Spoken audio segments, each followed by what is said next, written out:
Welcome back, sports fans. In this segment, I will go over the East region where the top seeded Michigan Wolverines and the Michigan State Spartans are both playing in this year's N.C.A.A. tournament.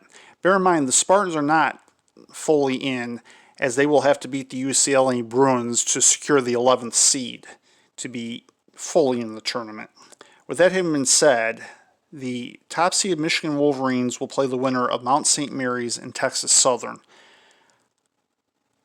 I would hope, even though Isaiah Livers is injured, and I believe that's what his name is, and he will not play in the tournament, that the Wolverines still ought to be able to advance to the second round of this year's tournament. Where their opponent, if they are successful, will be the winner of LSU and St. Bonaventure. If the LSU Tigers win, considering that they're an SEC team, and also considering that the Kentucky Wildcats gave the Wolverines all they could handle when they were totally healthy in 2015 and eventually made it to the Final Four that year as an 8th seed before they lost, I could see LSU doing the same thing to the Wolverines. Except this time, with the Wolverines being just a little bit down due to that injury, I could see them losing to LSU if they advance. So keep a lookout for that. The 5th-seeded Colorado Buffaloes will play the 12th-seeded Georgetown Hoyas. The Hoyas are coming off of winning the Big East tournament in dramatic fashion, which got them into this tournament. I could see them continuing that momentum by beating the Colorado Buffaloes.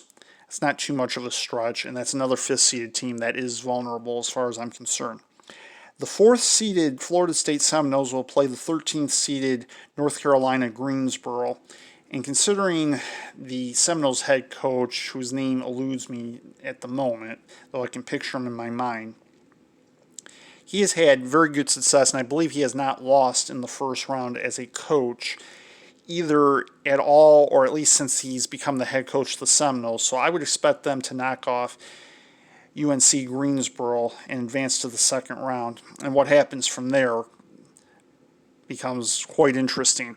But bear in mind, they're also a team that I believe could challenge the Wolverines in the third round if it got to it, and could cause them some headaches to be sure. The 6th-seeded BYU Cougars will play the winner between the Spartans and the Bruins of UCLA. I don't want to talk about the Spartans' chances of beating BYU as of yet. I don't know a lot about this year's Bruins team.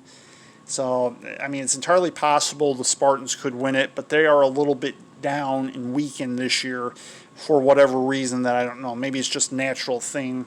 It's very possible. I know they had a heck of a team last year when the coronavirus outbreak kept them from participating in the tournament, as I recall. 2 years ago, they were really good teams, so not sure what to make of that matchup as of the moment. But if the Spartans win, they'll play the BYU Cougars. Not certain as to the days or the locations of that as of right now. The 3rd-seed Texas Longhorns will play 14th-seed Abilene Christian. I don't know a lot about Abilene Christian. However, I suspect the Longhorns will probably win that game. And if they do, their opponent will be the winner, their opponent would be the winner between BYU and either the Spartans or the Bruins. Anyway, the Connecticut Huskies will play, the 7th-seed Connecticut Huskies will play the 10th-seeded Maryland Terrapins. Terrapins, pretty good team this year. I do know that, even though they were 16-13. The Huskies, they're back in the Big East, which I didn't know that they rejoined. It's going to be a very intriguing matchup. I would say on the surface, if I had to guess, my gut feeling usually tells me to go with the higher seeded team, but I just have a feeling like the Huskies are going to win that game. And don't be surprised if somehow they find a way to knock off the Texas Longhorns somewhere down the line. And that gets us to the last match of the bracket, which is the 2nd-seeded Alabama Crimson Tide against Rick Pitino and 15th-seeded Iona, who had to win their conference tournament to get into this tournament. I believe the Crimson Tide will win, but do realize that Rick Pitino used to be the head coach of the Kentucky Wildcats. There have been 8 second-seeded teams to get upset in the first round of the NCAA tournament. I don't think it'll be that much of a stretch if they beat the Crimson Tide, and this is the highest-seeded Crimson Tide team I've ever seen. The previous highest seed that I saw them have is when they were a third-seeded team back in '89. Suffice it to say, on the whole, I don't think because of the injury the Wolverines are going to make it to the Final Four this year. The Spartans are just too diminished and will have to play an extra game to get to the Final Four, of which there's only ever been one team to do that, and that was the Butler Bulldogs back in, I want to say, 2010. So, I mean, the Spartans could be out right away, but I think if they're going to go out, it may very well be in the second round to the Longhorns, theoretically.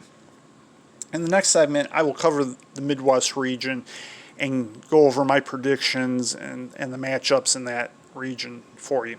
Stay tuned to Sports with Ed's NCAA Bracket Special on Ed's Sports Channel.